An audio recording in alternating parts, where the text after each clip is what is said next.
So over the past couple days, and probably close to a week now, I've been playing Modern Warfare 2019, and I gotta say, it is a breath of fresh air coming from the recent couple Black Ops entries into the Call of Duty franchise, and I forgot like how good we had it back then.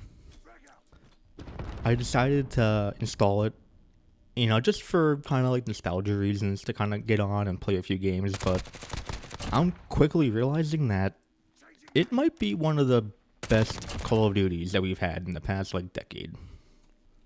I've noticed that the attention to detail in both the map quality and the weapon quality is so far advanced and better than it is in the recent couple Black Ops games.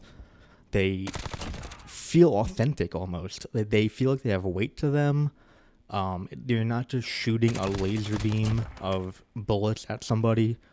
It actually feels like you have recoil and you gotta control it, which nowadays is like unheard of.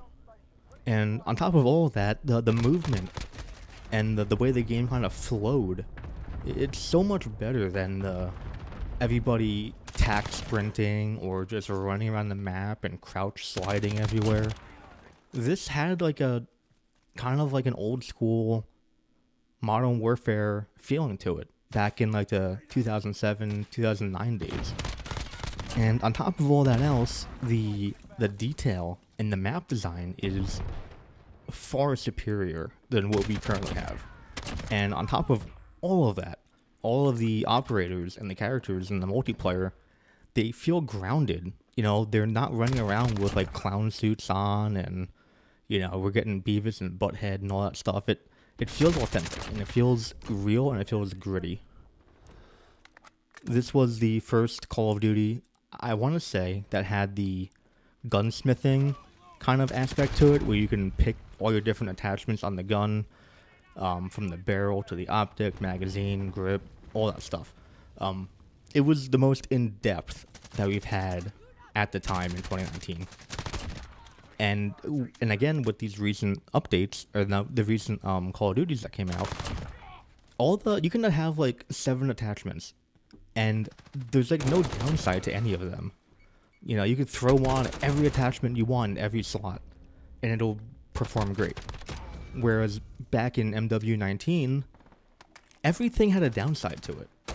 So you really had to pick and choose what you wanted that build to be like.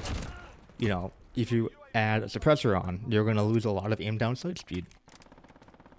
You throw a bigger magazine on, you get rid of your aim down sight speed. You put a short barrel on, you lose a lot of recoil. And like I said, these guns have a good amount of recoil on them, so you want to minimize that. So you kind of have to balance it out. And a lot of times, you're only going to need like 2 or 3 attachments instead of the 5 they give you. And like I said, when I downloaded this a few days ago, I was just expecting to play a couple matches and log off, just see what it used to be like. But I am really enjoying playing again. And unfortunately, the player count's not there because you got MW3, Black Ops 7, all the new games. But I didn't have any trouble finding a match. It's just that the player count's low, so you're going to have the same people over and over and over again. But that did not hamper the experience at all. I'm having a great time playing. And if you guys have played it in the past and you own it, I highly recommend booting it up and giving it a second chance, because it is a ton of fun.